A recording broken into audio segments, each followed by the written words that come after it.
Are you ready to do this? Let's do it. Okay. So, welcome everybody to Buddy Shotz, episode 25. This is the subject of the podcast this week is John Carpenter's Vampires. And I'd like to say welcome back from us, me, Mike. It's me, Matt. And me, Matt. So let's get right into Nerd News. Nerd News. All right. I've got a big one this week. I bet you do. Because it signals the return of Mike Myers to comedy. Yeah, baby! So what do you have? The Killer? No. I do not. He's doing a Netflix either movie or series called The Pentaverate, where he's going to play a bunch of different characters. So okay. Hopefully it'll be almost as good or as good as Love Guru. Yeah, I was waiting for you to say that.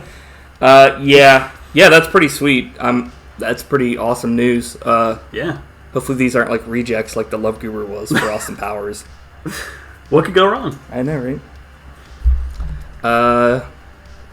But yeah, I'm glad to see him coming back to something besides like Shrek. Or doing like bit cameos, like right. He was in like Bohemian Rhapsody as like the manager that didn't believe Queen. Oh, he was? Yeah. I was like, wow, what a role. He was in Inglourious Bastards, which was weird. As like an Inglorious Bastard. As just like a military man. He's like, I'm a military man, baby. And I'm like, what? We'll walk right out the front door. Every role is like the same. He's like, I don't believe the way you fucking play those instruments, Queen, baby. I don't really have as exciting news, but it is news nonetheless. Fit for a nerd. The new Indiana Jones 5 movie is well underway. Oh, man. And with this, we once again have de-aging Indiana Jones. Are you ready to see Harrison Ford, just like in The Irishman, old people doing young things? I'm like, why don't they just do it like they did with... you watch The Mandalorian, all of it? Mm-hmm. Where they... Spoilers for people that haven't seen this, so if you haven't seen the end of Mandalorian up to now, go do something else. You don't have to see that. Watch it, but just, You do have to see it. You have to see it before mandatory. This point. Come back later. Disney Plus. # sponsored. Very cool. But in Indiana Jones, he whips the fuck out of people. But in Star Wars, the Mandalorian, Luke Skywalker shows up, and they have... It's a... like a stunt person or like a younger person with a younger looking Luke Skywalker. So I'm like, maybe that's what they should do for Indiana Jones. Have a younger person with Harrison Ford's young face on it if they're gonna go that route. Yeah. From what I heard, it's like they're doing a de-aging of him. I'm like, and he's I think 79. Why would he want to play that part? Like, have him, Well, that's honestly, what he's a true actor, like the guys in The Irishman. Like, I was watching a behind-the-scenes thing on that for The Irishman, because they knew that was going to be a problem. Yeah. And they brought in, like, a movement coach or whatever to, like, try to... Jesus. To make sure they don't look like they're super old men. But it's like, it didn't work. And you see the clip, they're like... Al Pacino, you just got up from that chair like you're 75 years old. You need to do it. I'm 75 years old. Like, now do it like a 50-year-old, and then he just does the same thing. It's like you can't. Right, you're old. It's funny that people that don't know this, but you can't not act your age when it comes to movements. Like, I'm like, oh fuck, that's all I had to do is not be old. I'm not like fucking, like somebody that's pretending to be like an old hermit, and then like in 5 seconds I'm gonna be like, just kidding, I'm fucking ripped, motherfucker. Yeah, I mean, it wasn't good news. It's just something I saw that was... No, it's not. People were like shitting all over him, all over Indiana Jones. They were shitting all over the director, and he's like, dude, hold on, the movie's not even out yet. Give me a chance. And I was like, that's fine. Like, that's fair. I mean... Hopefully it's just for, like, a short... I think it's supposed to be for, like, a flashback. Mm-hmm. And, like, to me, it's like, whatever. That's fine. It's not fine, because Indiana Jones movies don't have flashbacks. Like, that's not part of the way they're made. Yeah, they do. No. Yeah. No. Yeah, they did that in 3. Well, I'm retiring. Get the fuck out of here! You were like, no. And then I said, yeah. And you're like... Actually, I thought you meant no. Temple of Doom because, like, technically it takes place before. Oh, yeah. That confused me for the longest time. I was like, what the fuck? Why does this take place before the first one? It's in fucking Club Obi-Wan, baby. Fetch me whip, please. Are you gonna get fucking hit with a shish kebab in the heart and die, baby? What the fuck is your problem? Okay, well, right. Now that we got that depressing bullshit out of the way, let's move on to something that's very near and dear to both of our hearts. Recommendation Nation! Okay. Ding, ding, ding. And I'll start with something equally depressing, because my recommendation this week is... to kill and pillage my neighbors. Like, what? Is to stop the filming of Indiana Jones 5. I'm like, fork and knife, kill Harrison Ford. It's like, damn. Why do you have a fork and knife? You got a cup, like, going against jail bars.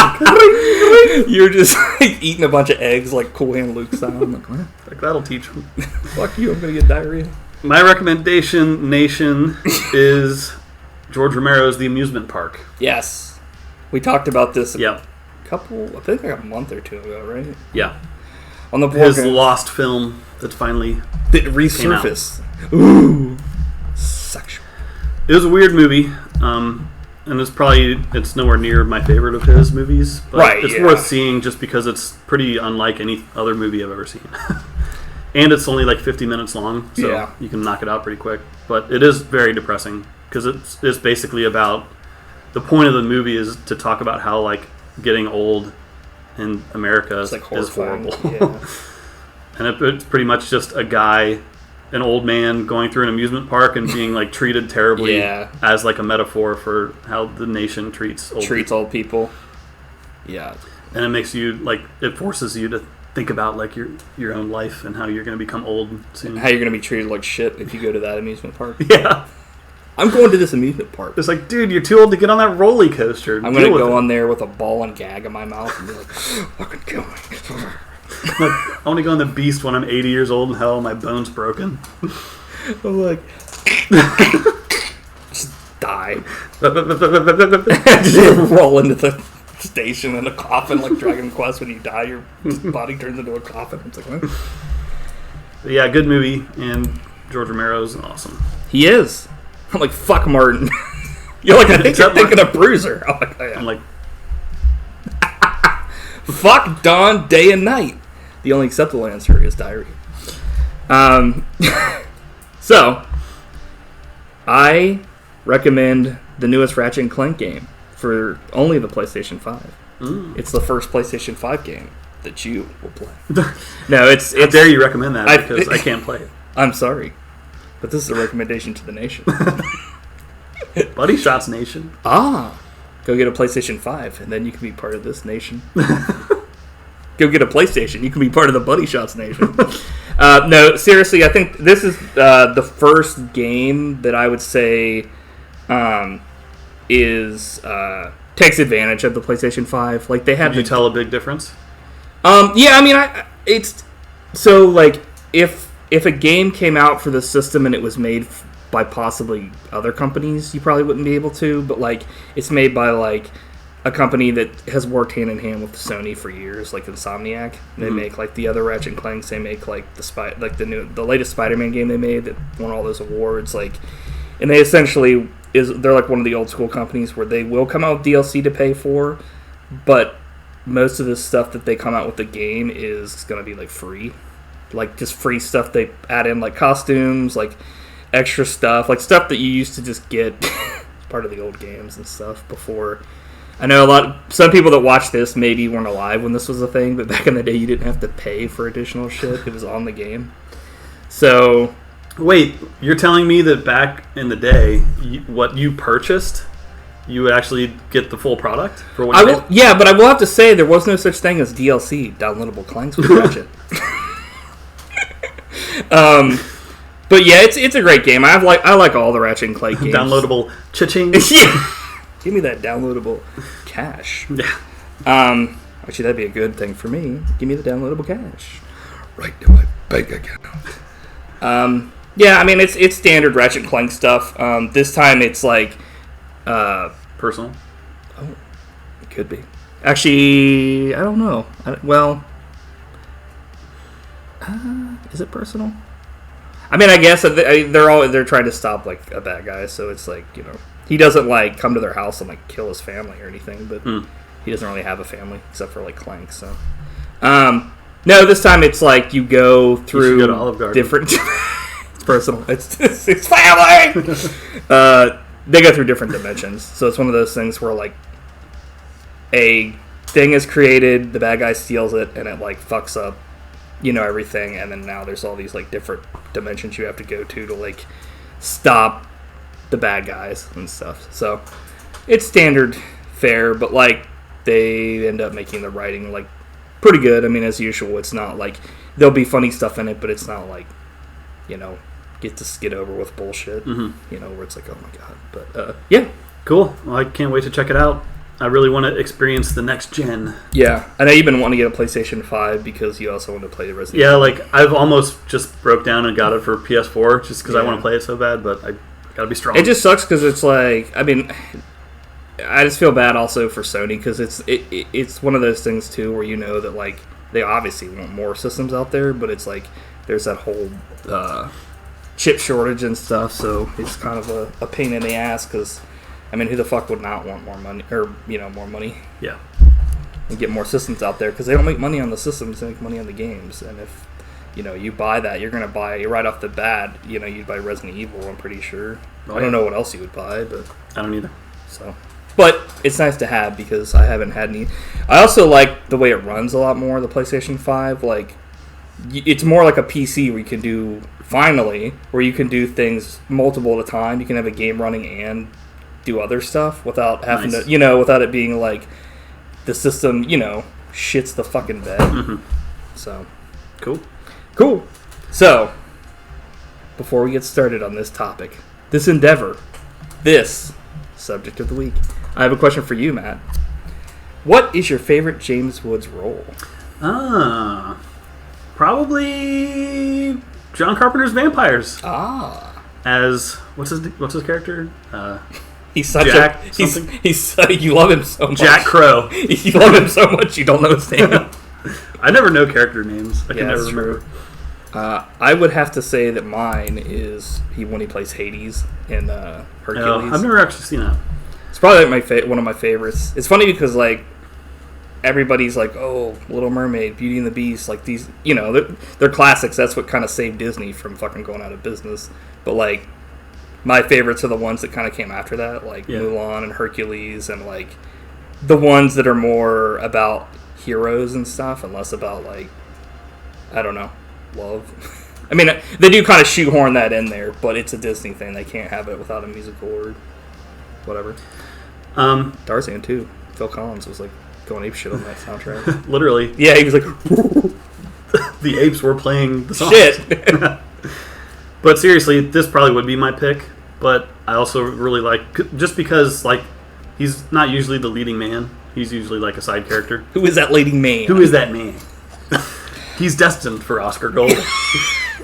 But he's really great in Casino.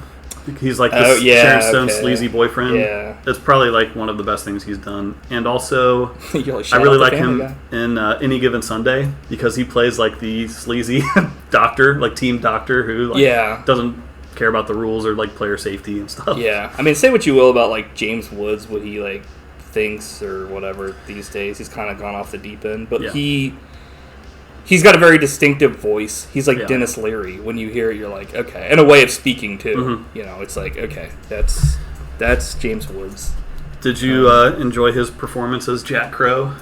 Yeah, I think it was actually revolutionary as far as, like, not as an actor, but it was revolutionary as far as it kind of set a new template for a, like, paranormal hunter kind of character. Yeah.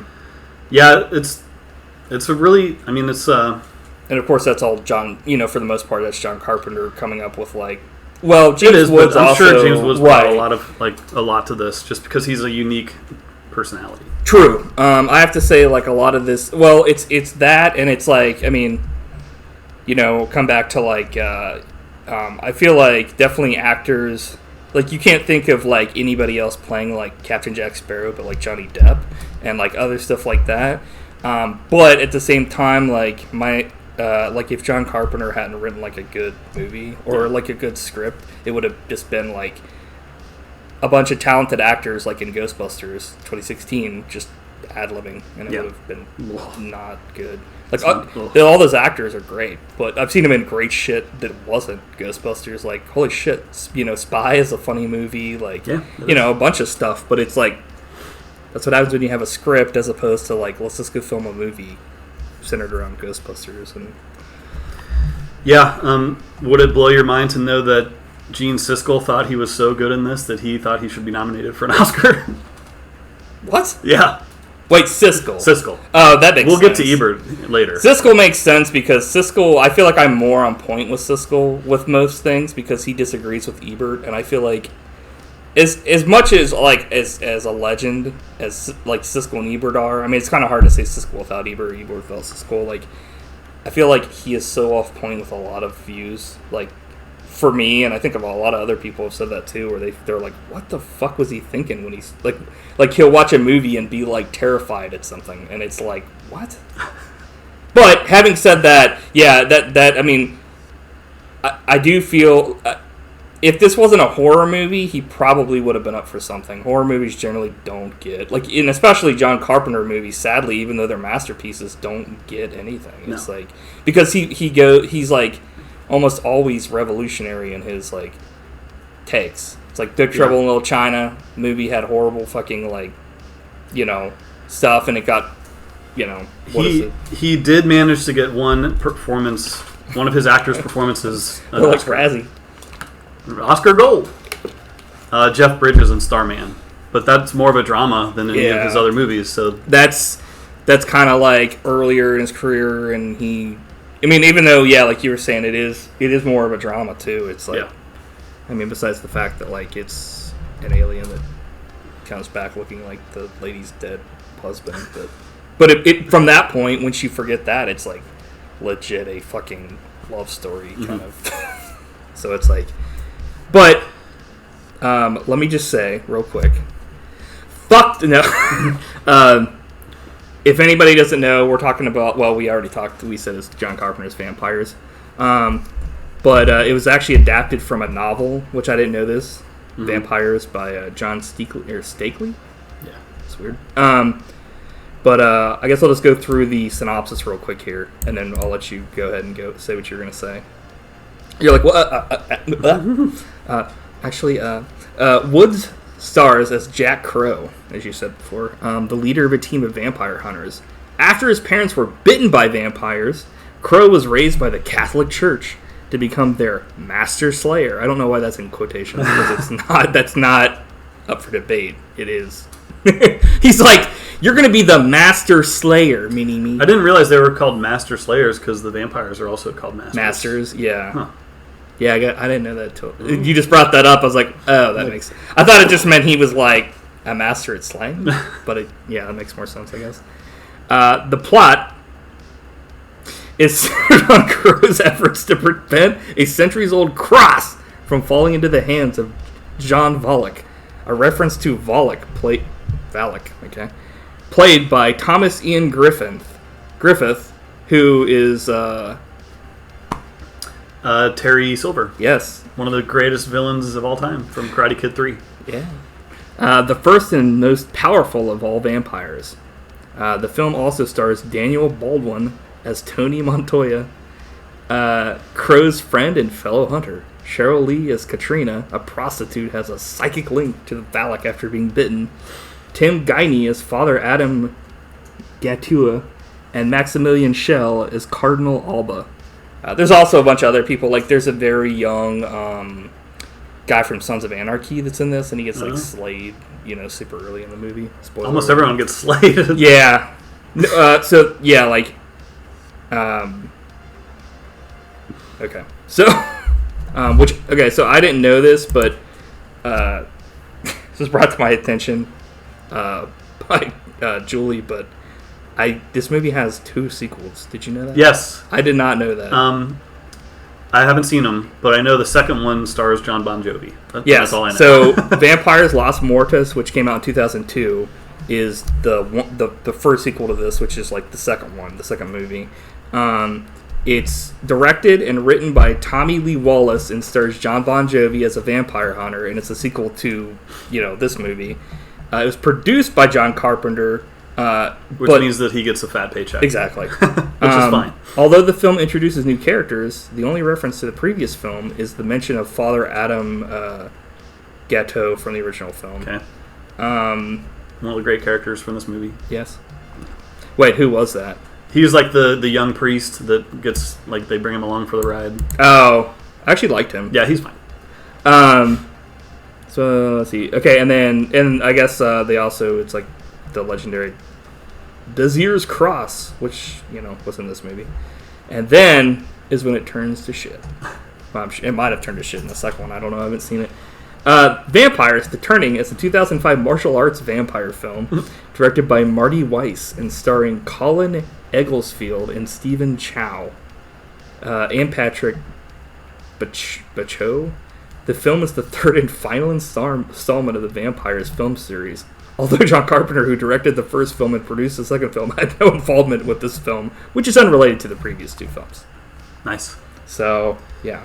Yeah, I remember when the second one came out because it went straight to DVD, and I remember being at Best Buy no. I feel like that one would probably be better to watch than the third one, but I don't know. I could be shocked. Yeah. Third one could be better, but I'm sure. Well, my pick for next week is. Oh, gotcha. Do you have anything to say? Nope. For yourself after that joke. What made you pick this movie? Oh, a question from a friend to another. Or a buddy. Oh, a buddy giving a shot to give his opinion. So I've seen this movie maybe 1 or 2 other times, but I mainly wanted to get the what's it called? The Shot Factory upgrade. And due for a revisit? Yeah. And it'd been so long that I didn't really remember much about this movie. Cool. Other than James Woods is in it, and kind of the beginning scene where they go to the house and start pulling dudes out and shit. Other than that, spoiler alert, but for Cobra Kai, they announced that Terry Silver's coming back in season 4. If you watch season 3, it's kind of alluded that that's going to happen, but they made it official with a post they did. And with Thomas Ian Griffith coming back, I wanted to, I was looking through his filmography and was like, nice. Well, I like this movie and it's from John Carpenter, and I was like, but he's not in it a lot. I watched it again and I was like, actually, he's in it more than I thought he was. So yeah, that's actually one of the main reasons. James Woods and him. I have to, yeah, but yeah. Well, I'm glad you did because I hadn't seen it in a while. It made me upgrade to the Blu-ray, which looked great. Haven't gone to the special features yet, but you haven't either. I always liked this movie, just because I like every John Carpenter movie, but it was never one of my favorites. But I liked it more than ever this time watching it. I liked it more than I did before as well. Yeah. I will have to say, there are certain characters in this movie that I thought were stupid, but okay, that's okay. We can get to that. Let's start with the score. Yeah, the score is so awesome to this movie. I will agree, except for the beginning is kind of. I love the beginning the most. The drums, the opening credits, are the worst part of this movie. What? Yeah. No. Yeah. The drums were my favorite part. They sounded so awesome, and it got you so pumped. I felt they were just off. Really? Bad, yeah. Oh no! I beginning perfect. Music during the credits before it actually gets into the music. You just hear booming drums. It sounds like a drunk person that didn't know how to play drums was playing. Oh no! Because the person was like doom doom doom doom doom doom doom doom doom, and I was like, this sucks. That was really one of my only big shits on the music. Well, that's the only time it really happens. Exactly. Yeah. I mean, it was. I thought it sounded awesome. I loved it. Well, I'll have to give it. I guess I'll have to hand it to you since you play the drums and I don't. But no, that was a great drummer playing it, and they just sounded great. Oh, okay.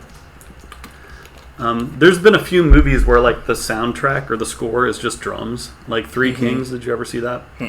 It's just like basically a drum solo through the entire movie. Yeah. And it's so awesome. So I just like hearing drums. Yeah, I wasn't a huge fan. All right, but the rest of the score you thought was great. No, I mean... It's more traditional Carpenter. No, I didn't care. That's the thing is I didn't care if it was just drums. They just sounded like they weren't like in time at all. They were just like people were picking random times to hit a snare or something, and I was like... Yeah, it wasn't like there wasn't a rhythm. But like it was like only for like a couple seconds, and then it got into the actual theme. It's like wow, wow, wow, wow, like that kind of a thing, and I was like, this is awesome. But yeah, before that I was kind of like, what's going on right now? It was more of a confusion thing than like this sucks. I was just kind of like, are we gonna get to the fucking actual music or? Yeah. But I was thinking like John Carpenter's music. Has there ever been an artist who's like from their entire career like was so consistently amazing? Definitely not like somebody that also wrote and directed the film that they made the music for. It's like pretty ridiculous. Yeah, like his scores are just great, like one after another. Even to this day. Yeah. I wrote down for some reason Columbia logo, Largo Entertainment, and Storm King Production. Never seen Storm King or Largo Entertainment logos before. I've seen Columbia, obviously, but yeah, I don't know if that was just something that was made for this film or what. I don't know. Nobody knows. So, one of the first things that happens in the film... they all drive up to this house where like there's these like vampires hiding or ghouls. It's a nest. It's a nest. And the first guy out of the back pulls out retractable stairs, and nobody proceeds to use them. Nice. Which I was like, you always catch little stuff like that. Like I didn't notice that.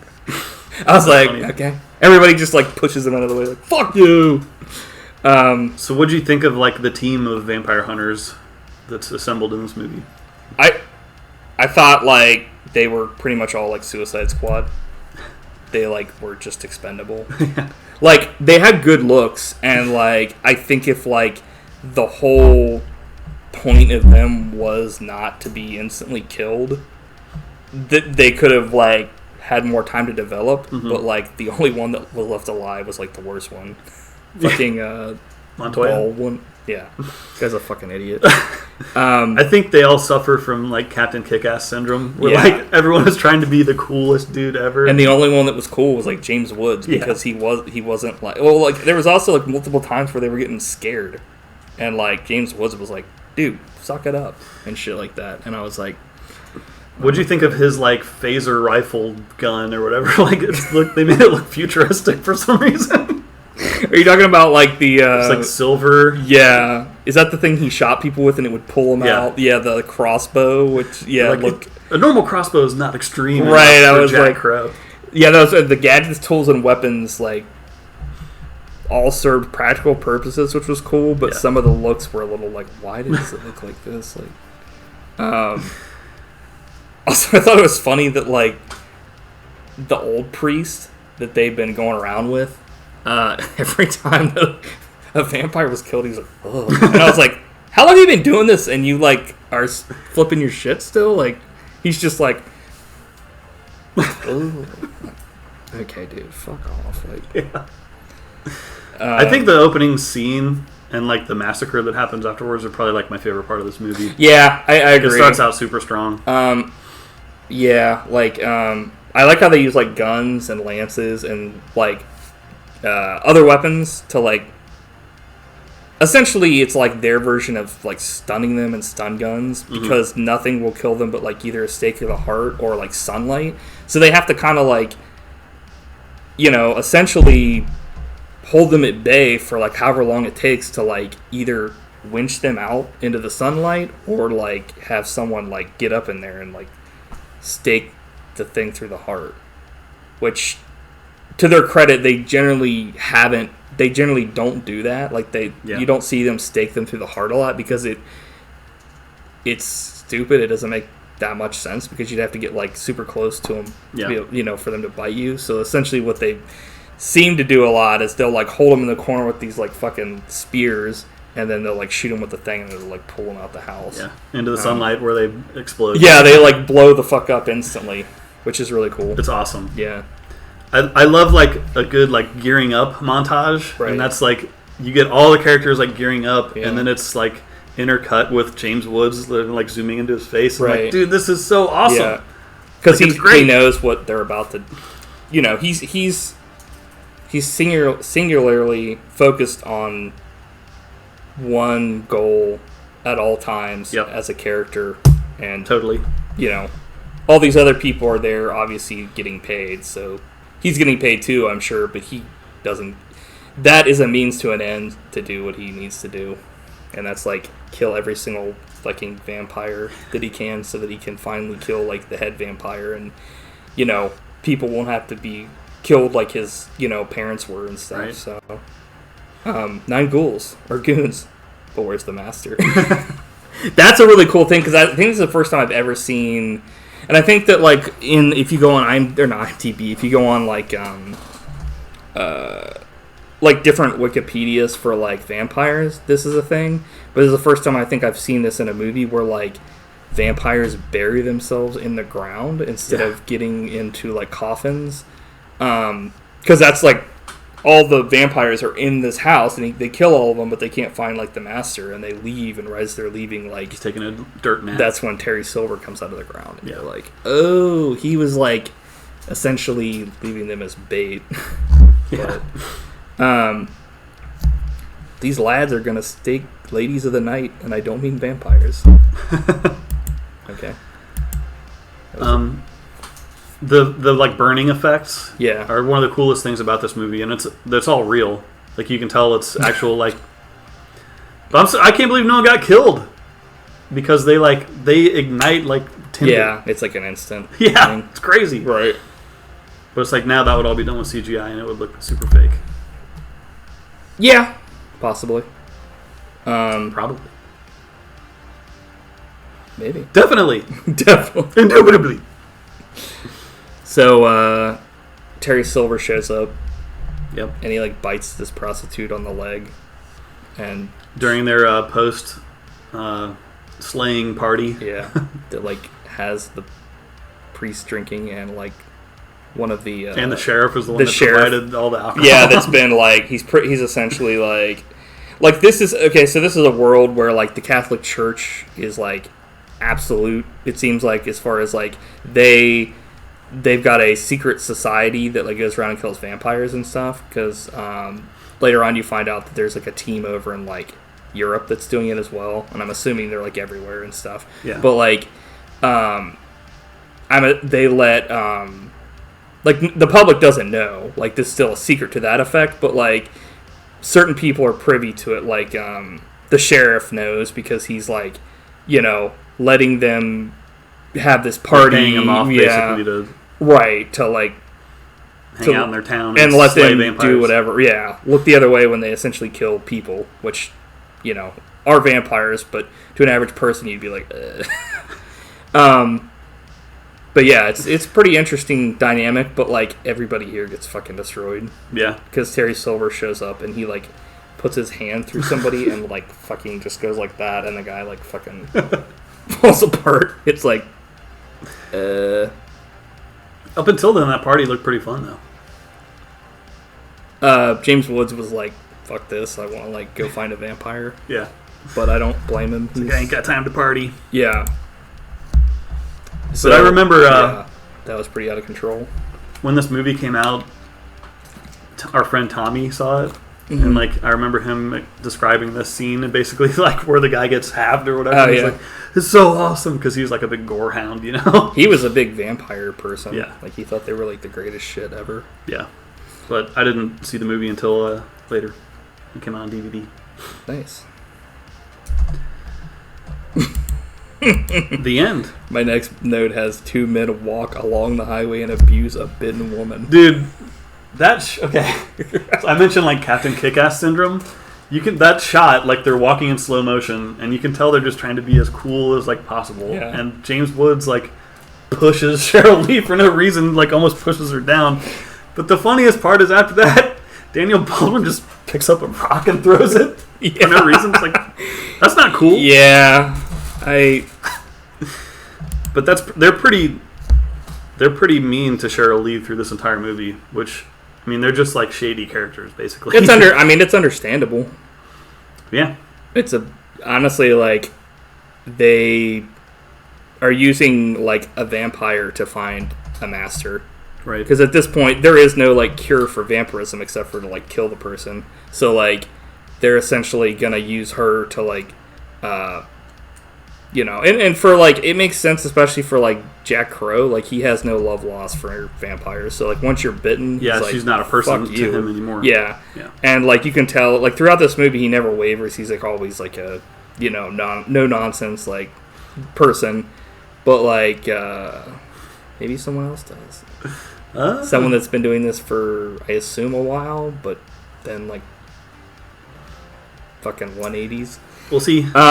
So should we talk about Daniel Baldwin? We can. It seems like you're not the biggest fan.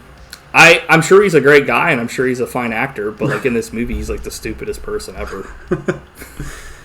Roger Ebert said something funny about him, if I can find it. Oh, yeah. Crow's partner is Montoya. Daniel Baldwin, jowliest of the Baldwin boys. Like, I didn't get that. That's rich coming from him. Some decent jowls, no kidding. Especially because he was killed by jowl cancer. Oh, wow. I didn't know that. Yeah. Shit. Yeah. So, what's I think he's fine in this movie. Like, I'm sure he's a great actor, and I think he's a good actor in this movie. It's just his character is like an idiot. Yeah. Like, especially for what they do and how long I assume he's been doing it for. If he's his right hand man, like, I don't know. I thought it was kind of a weird like way to take for it to go. But we can. I have more stuff about that. It was just my next note was talking about how like. Jack smokes like either cigarettes or like small cigars. Yeah, they're like cigarillos. Yeah, which it reminded me of a lot of like a cowboy kind of thing. Which this movie is like classified on IMDb and on Wikipedia as a neo western, not a neo Nazi film. Yeah, it definitely feels like a western. Right. So I found out some information when I was looking at the trivia just before we started. Mm-hmm. It's going to make you either really sad or really mad. But not glad. Not glad. John Carpenter's original choice to play Jack Crow was Kurt Russell. Was Kurt Russell. But his original choice to play Montoya was James Woods. Was Bruce Campbell. Could you imagine how amazing that would have been? Yeah. And now that you know that, like, he even has a Bruce Campbell haircut in this movie. Yeah. Like, Escape from LA was probably like the worst shit ever though, because they had those two characters in it and Bruce Campbell was under a bunch of makeup. And it's like, it's funny because like in all the commentaries and all this stuff you hear, like there was like apparently this kind of thing where like Kurt Russell was a fan of Bruce Campbell and vice versa, but like they never they never got this thing to be like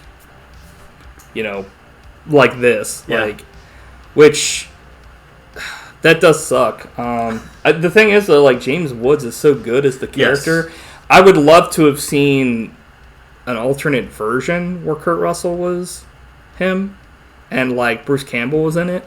I feel like he would have been like a billion times better as Montoya. Oh yeah, because I mean honestly they could have had Kurt Russell or Bruce Campbell be Montoya and keep James Woods, but like I don't hate, like I said, I don't hate Baldwin. I just think that it was like maybe it was just the character was just like bad. But like it makes me think of like how Harrison Ford and Kurt Russell were like that close to playing Han Solo, and Harrison Ford won it out, and it's like just makes me wish that like Kurt Russell would have been Han Solo. Because I mean I'm not trying to shit on Harrison Ford here, but come on, it's fucking Kurt Russell. Like Harrison Ford is just like he doesn't even want to play fucking like these characters anymore. And Kurt Russell, I'm sure, would have done it. Like, it wouldn't have been an asshole about it. Like, I'm sure Kurt Russell is an asshole because he's a cool person. So I'm sure that, like, if you were to meet him, he'd probably be an asshole. Why? Because fucking he's probably got a big ego, I assume. I don't know. That's what John Carpenter said in that meeting. Remember, we were at that convention, and he was like, that guy was like, "Why don't you make a movie with Roddy Piper, Jeff Bridges, and Kurt Russell?" And he's like, "One of those guys has a huge ego," and I'm like, "What's not Jeff Bridges, and it's not Roddy Piper." So, well, maybe he's still mad for him not being in Vampires. So he did like Santa movies. Yeah, I don't know. There's a lot of what ifs. That and like Star Wars would have been so much better with Kurt Russell. Probably. Not like I said, not to like shit on Harrison Ford, but I almost feel like he's kind of like Bill Murray. He goes out of his way to like shit on his fans sometimes when they like the things that made him who he was.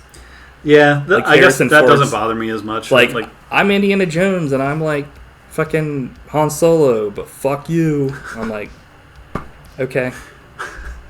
I wish it was somebody else so you'd be like poor. Good lord. Dude, fuck him. You heard it here. Mike wishes poverty on Harrison Ford. I do.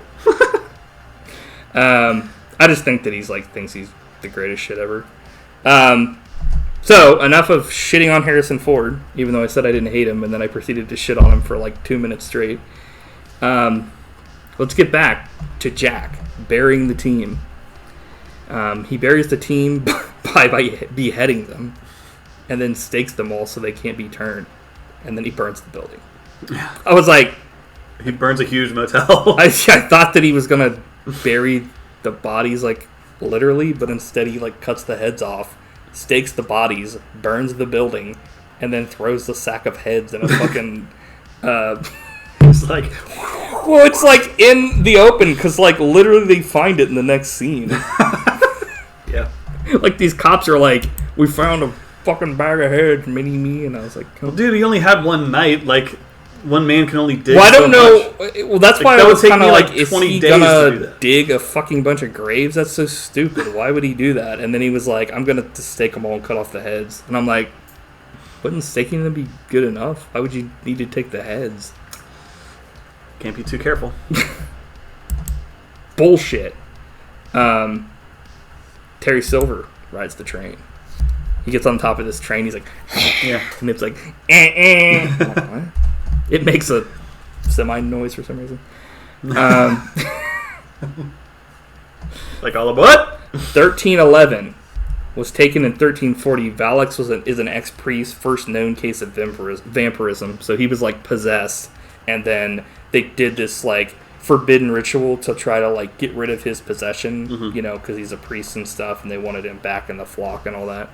But they like it goes wrong, and instead of like curing him of like his demonic possession, they like somehow reverse exorcism. They kill the fuck out of him and make him a vampire. Yeah. So they're like, oops, and he's like, I'm like, what? That's like the biggest revelation in this movie is like the Catholic Church accidentally created vampires. Right? So they have to form the Slayers to like cover up their crime, basically. It's a very interesting like idea. It's one of those things totally. where it's like I've never heard anything that like for there to be like a first vampire, like instead of it just being something that's always existed, or you know, it's very interesting. Yeah, I thought that's a really cool touch to this movie. I have one question. They come back. And I want to know, why did Daniel Baldwin take all of the like bitten lady's clothes off? He like explains he cleaned her up, but I'm like, why the fuck did he even do that? Because he's a creeper, dude. Like, I'm like, why? She's bait. Like James Woods wouldn't fold this shit. He would just have her tied up the whole time. He also like unties her, and she like ends up biting him. That's why I say this guy's an idiot, because he's like, I have you tied up. There's no reason to untie you ever, and then like she bites him. Like, I think the answers to your questions are about his character is like he falls for Cheryl Lee, man. Can you blame him? Yes, he's an idiot. No, she's Cheryl Lee. He's a blind motherfucker. What'd you think of Cheryl Lee in this movie? She's just a prostitute in that movie to me. I mean, Jesus. Well, she is. She didn't really add anything for me. I thought she was okay. I mean, I feel like any actor wouldn't really. It's just It's she not the greatest character. Yeah, she does it. She's like Baldwin. She does a good job of being possessed, and like being bitten. But like other than that, like she spends most of the movie acting like she's drunk because she's like in a stupor because she's slowly turning into a vampire. I think she did a good job of that. But like I think it's more so the character, like like Montoya. The character's just he's what he's been given. It's not like I'm like fuck this actors. It's like I always liked Cheryl Lee ever since Twin Peaks because she plays Laura Palmer, like the main. I've never seen that. Oh yeah, and I don't really know much about that actress, so that's her claim to fame is from Twin Peaks. There you have it. Which at the beginning of the first episode, she's a dead body. There you go. Maybe that's a prequel to this movie. Or wait, no, it has to be a sequel. Yeah. I don't know. I like her, and I can't blame Montoya for his mistakes. He's an idiot. Okay, so that leads to this... James Woods dropping the F-bomb. Well, talking about Montoya and Katrina was part of Roger Ebert's review, so I got to read this because it's hilarious. He's like, they're both jolly. What is going on right now? They're drawn to each other. She has wonderful qualities, including the ability to wear the same costume throughout the movie, survive a vampire massacre and a pickup truck crash, and still have the outfit look perky the next day. With a neckline that displays the precise 2.2 inches of cleavage that Carpenter's heroines always display. As if just that much, and no more, comforts his libido. What's he talking about? I can't think of one other movie where like someone is dressed that scandally. I think of Adrienne Barbeau. Because she's always like, Right, but like, that's like what? In a movie where like, in that city, people are being raped and shit, so their clothes are being ripped off all the time. That's such a weird thing to write. It doesn't make any sense. His libido? That comforts his libido. I think like Ebert, the more and more I listen to all of his reviews, is like Freud. He's like projecting his own insecurities onto other people. Yeah. Anyways. You heard it here first, folks. Fuck Harrison Ford, and I hate Ebert. No, I don't hate Ebert or Harrison Ford. Yeah, I mean, what did he want? She's a fucking prostitute. Like, to me, like, if it was me, I would never have untied her. I would have been like, Jack Crow, she's tied up here. Fuck her. I'm not touching her. Like, she's like, can I have a smoke? Can I have a drink? Fuck you. You're, like, literally, in, like, an hour, you're going to be a vampire. Yeah. I would have just tied her up and fucking handcuffed her and just be like, okay, you're on a leash. You just fucking go where I tell you to go. So I'm going to go over, like, one of two speeches here given by Jack Crow. These are probably the best. Yeah. My favorite part of the movie. So this is after... the Catholic Church is like, you need to take this new guy with you, and he's like, fuck, like, but it's like the new priest or whatever. Yeah. He's the kind of like the head of archives, so he's kind of like their version of I don't know what you would say, like he's just kind of like the nerd of the priests, right? Basically. Yeah, but that's good because he knows everything that a lot of people don't know. Mm-hmm. So like, they're driving along the road. I don't remember where this is. I think this is before he meets back up with Montoya. So they're in the truck and he's like, have you ever seen a vampire? And the father goes, no, I haven't. No. Well, first of all, they're not romantic. It's like they're a bunch of fucking, and then he says like, FAGs. Hopping around in rented formal wear and seducing everybody in sight with cheesy Eurotrash accents, alright? Forget whatever you've seen in the movies. They don't turn into bats. Crosses don't work. Garlic? You want garlic? You're going to be standing there with garlic around your neck. One of those buggers will bend you over and take a walk up your Strato Chocolata while he's sucking the blood right out of your neck, alright? And they don't sleep in coffins lined in taffetita. You want to kill one? You drive a wooden stake right through his fucking heart. Sunlight turns them into crispy critters. I was like... this is a James Woods, like, I don't even know if they wrote this. He just went off. I was like... It's like the perfect James Woods. It's like in, when we watched Demolition Man, and, what's his face? Dennis Leary went off on his speech, but it was essentially just one of material. one of his things, and you could tell. He's like, I want to eat a cheeseburger, and I want it dripping with the fuck... And I'm like, okay, dude, fuck off, like... I love Dennis Leary, though. I'm not, like, trying to shit on him. It was just, it's obvious when something like that happens. You're like, okay. It's a part where, like, after this, he pulls him out of the car and, like, starts beating his ass. And he's like, did you set me up? Who fucking did it? And he's like, when I was kicking your ass back there, did you get wood? And he's like, I'm just fucking with you. And he's like, what? Did you get a little mahogany? Yeah. I love that. Like, basically... Only in a John Carpenter movie would your main character, like, beat up a priest and then, like, ask him weird questions after. Right, yeah. I mean, it's essentially, like, he goes through anything he needs to, like, you know. So they cut back to the hotel. Oh, this is more of me shitting on Daniel Baldwin saying, why did he untie the lady? She's closer to turning now than ever. Thanks. Or than she was before. He fell in love, dude. Dude, fuck that. Baldwin wakes up with a sour face. So he's like... when Baldwin burns himself, I was laughing like a motherfucker. He's like, oh! And I'm like, Jesus! It ends up doing nothing, by the way. Ebert also brought that up. But I think in the commentary... John Carpenter said that, like, they did put, like, a protective gel on his arm or whatever, but, like, he burned way longer than, like... Jesus! So he was just, like, super into it. I think that... I mean, I like all the Baldwins, like, just in general. Like, they're great. It's just... Like I said, it was hard for me to believe that, like, someone that's, like, a seasoned...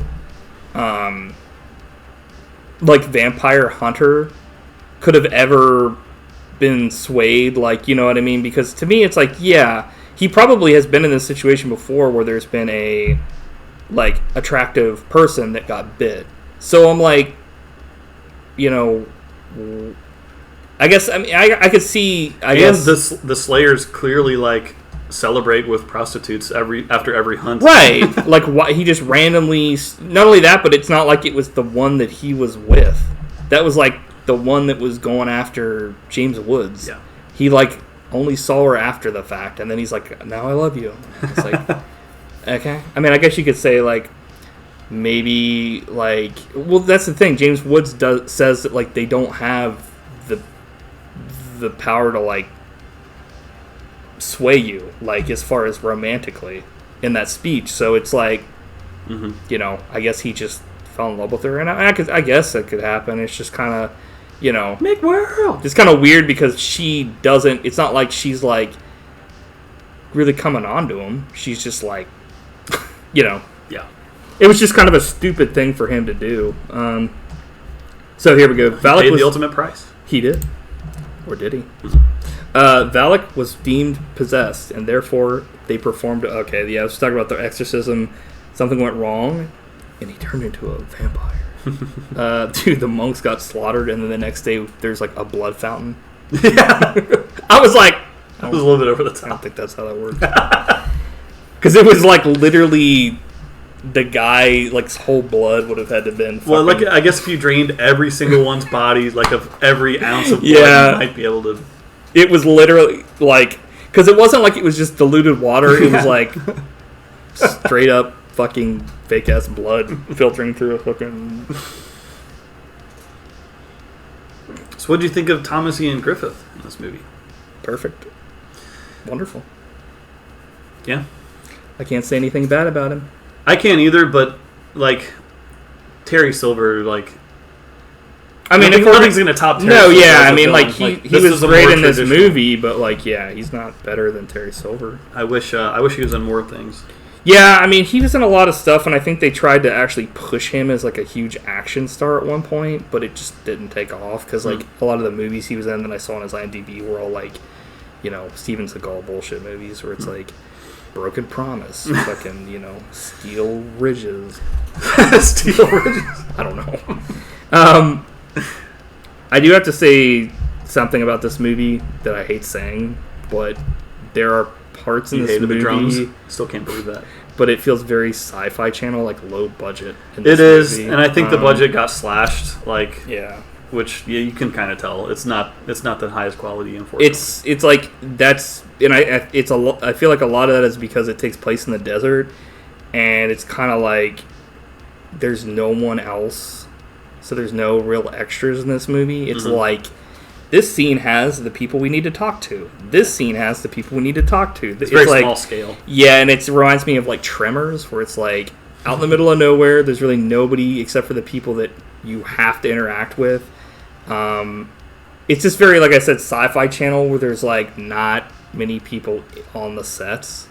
And it makes sense, I guess, for like something like this. Yeah. But it just makes it feel like probably the lowest low budget out of all the movies I've seen of John Carpenter's, because usually there are people doing shit in the background and other stuff, and which is sad, you know. It's like Big Trouble in Little China. There's like just random people doing shit in the market, and there's all kinds of stuff, and you know, I don't know.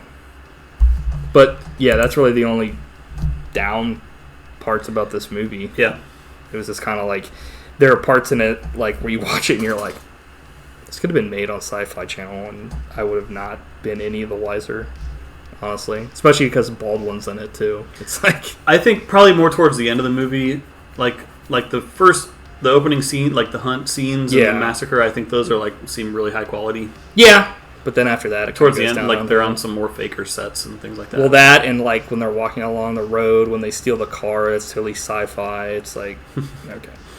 Yeah. So I'm saying this movie sucks, dick. The prison destruction was pretty out of control.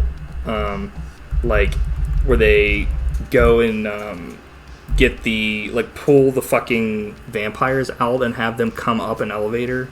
Yeah. And they have to lure them in pretty much, and then survive long enough so that when the thing opens, James Woods can shoot them with the fucking gun and pull. Yeah, that's a cool scene. Yeah.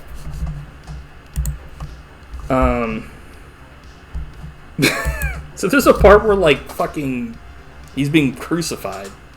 And he's on a cross, and so he's got I guess he kills. Okay, so it's revealed that the main guy, the main guy at the Catholic Church, or at least that they know of, the cardinal, is actually in league with Valak because he's afraid that he'll die and there'll be nothing. He's lost his faith essentially, and so Valak has been if you do this ritual to turn me into a true vampire where I can walk in the daylight with this cross and do the ritual, I will turn you into a vampire and you can live forever, and you'll be part of my new world order pretty much.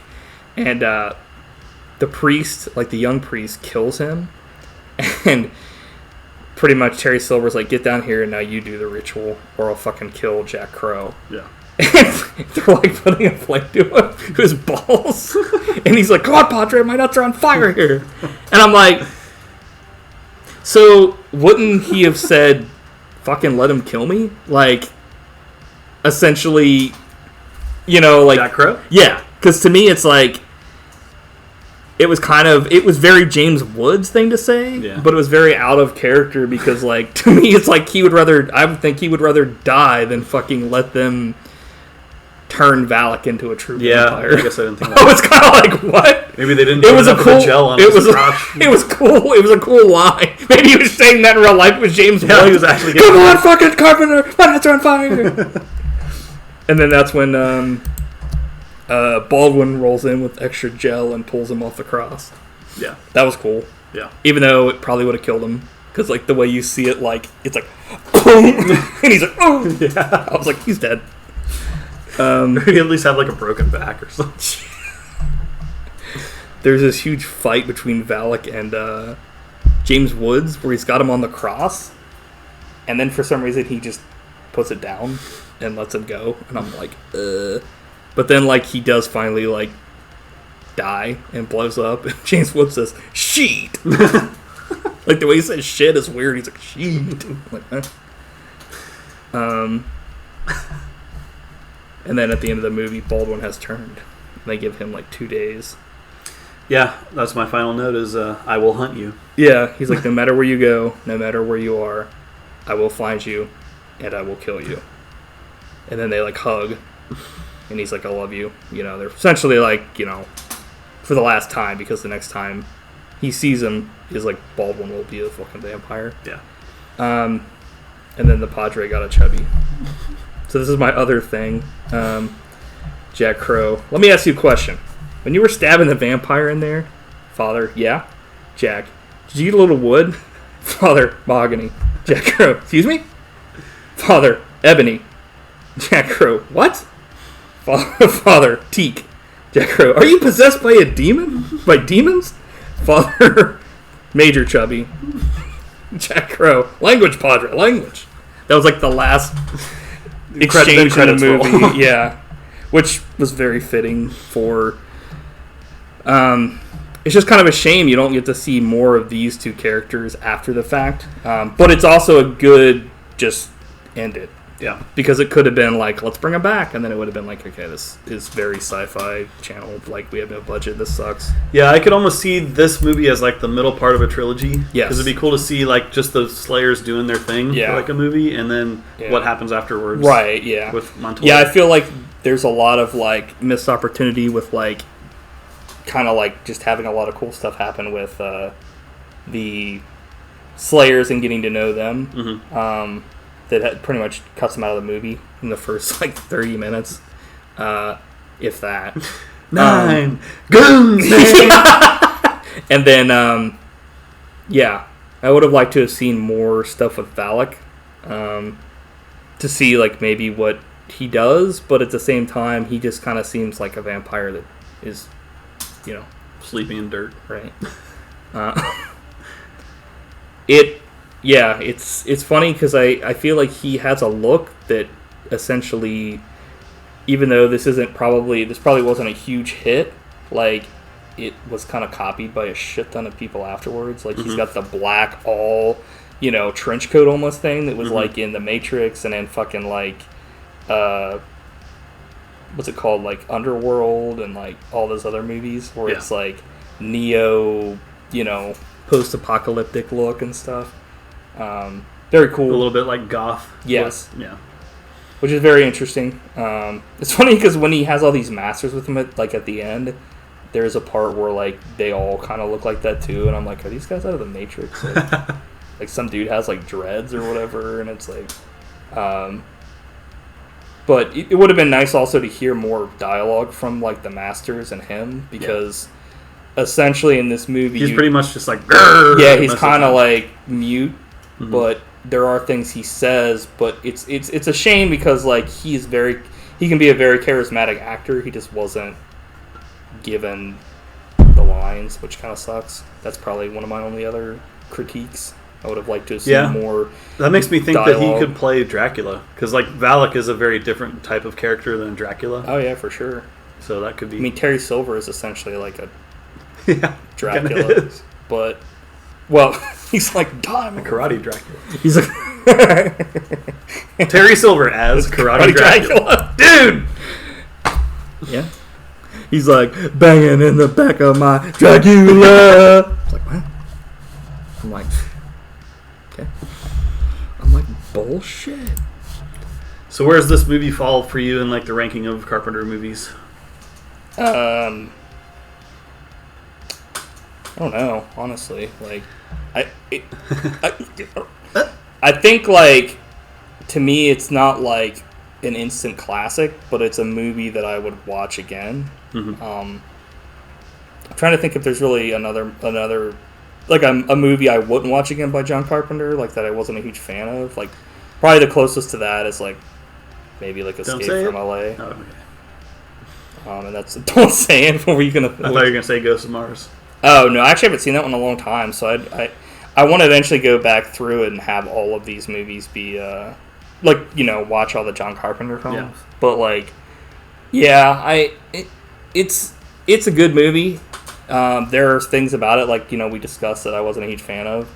But at the same time, some of that's not the film's fault. Yeah. I mean, it's like you said, like the budget and stuff, where it kind of looks like it kind of looks like cheap, like sci-fi channel level. And some of it is, just the way the characters are presented. Like, James Woods' character is the most... Like, him and Valak are the strongest characters in this movie, which they should be. The young father is pretty legit. The Cardinal was, like, a sleazy asshole. But, like,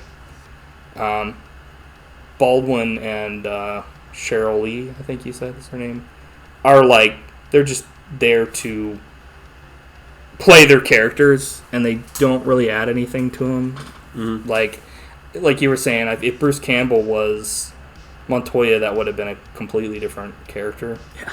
Like, it would have been so much better. I don't know if anybody else playing, like, the prostitute would have been any different, because there's not really anything you can really do with being, like, a hostage, and, right. Essentially she had one purpose, and she served it, so...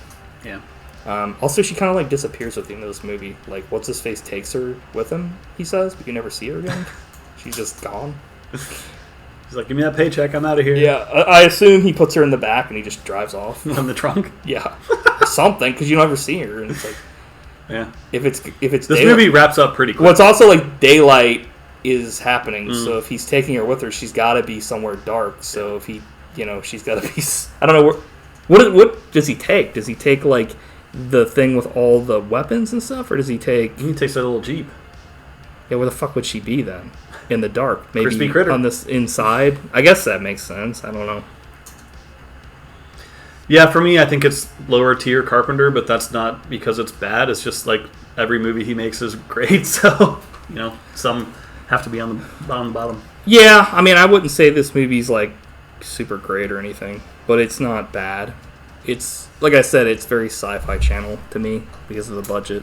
But if they somehow were able to, like, rectify that, I would have given it a higher score. But, like, you can't really It's all about the money for you, huh? Well, it just doesn't look good. It does look pretty cheap in some spots. Yeah. Sadly. Yeah. The first, like you said, the first pretty much the stuff after the hotel, for the most part, is where it kind of looks cheap. The stuff before that looks great. Like, as far as it looks like they had a lot of money. There are different parts that do look good, like when they go to the archdiocese and they talk to, like, the cardinal, and then he picks up the priest. They have an actual, like, church they go to, which is nice. But it's like when they go, like, pretty much anything where Valak confronts Woods, and then before that, when they're pulling the vampires out, that's a very Sci-Fi Channel set. It feels like, like, it's abandoned. There's nobody here. Like, even the monk village. It's like, okay, like, why are there monks here? And this guy, there's like blood. Sorry, I was trying to play the drums. It was like, that's not like the very beginning though of, like, the whole thing, is it? This is the first track from the soundtrack, and it just says teaser. Yeah, that's not. I had to look for the theme. That's the Slayer's theme. Yeah, that's where, like, the song's actually, like, playing and stuff. Sorry. Very good. So it looks like we have another film selection I'll have to put on the thing. Cool. So, oh shit, I don't think you're gonna like this. Actually, I've never seen it either. What do you think it is? I have no idea. What do you not like more than anything, movie-wise? I don't know. You don't know what you don't like? What kind of movies? It's not Space Jam. No. Okay. What kind of movies do you not like? Oh, comedies? No, I mean, you probably like comedies. I mean, just in general. Like, if you were going to go see a movie in theaters, what kind of a movie would you not want to see? I don't know. It's a genre that certain friends of ours like, that you hate. I'm scared. That we've been brought to before in the theater. I don't know. I'm racking my brain. I'll give you a hint. They make a lot of these movies nowadays. Oh, Marvel? Yes. Damn it! Which movie do you think it is? It's probably one you haven't seen yet, because I haven't seen this movie either. I don't know. It's got a guy with a hammer. Thor? Yeah. The Dark World? No. the new one, Ragnarok. Okay. That one I heard was actually not bad. So I'll have to put that on the list. So before we go here, though, how do you want to do this? Do you want to do do you want to take your pick now, or do we want to do somebody else's pick? I think we should do you, me, Buddy Boys. Okay. In that order. Okay. Give me 1 second here, and I will put this on the list. Because what I'm doing is I'm keeping a list, and then what I'm going to do is next time that we do this, at the end, I'm going to have you pick a number. And the number that you pick is going How many do we have lined in the backlog? Probably like 17 or 18. Holy cow! Yeah. So. Wow. I've reached out to a bunch of people, too, and just was like, hey, what movies do you want? We've got some good stuff on here, at least I think. Some of the stuff I've never heard of before. But that's okay. Do you know what movie? I do. Okay. Look right into the camera right there, Matt, and tell everybody what we're going to watch and we're going to talk about next week. I want to tell you specifically. Oh, shit. Also, I fucked up and never switched it to, like, the weekly movie. So start over. It said fucking Recommendation Nation the whole time. All right, so this week we're talking about John Carpenter's Vampires. Yes. Next week, we're going to watch a movie based on a story by your boy, Richard Matheson, the author of I Am Legend. Legend, right. Directed by Steven Spielberg. Called Duel. Okay. His first movie. Oh, okay. The one with the trucks or whatever? Okay. Oh, yeah. I've never seen it before, so. Sweet. Okay. Well, that's our next film. Duel. By Steven Spielberg. Written by Matheson. Okay. Never heard of it before. Well, I have heard of it before, but I didn't know John Matheson, wrote that. Yeah. I just know about I Am Legend. It's going to be fun. Oh! Cool.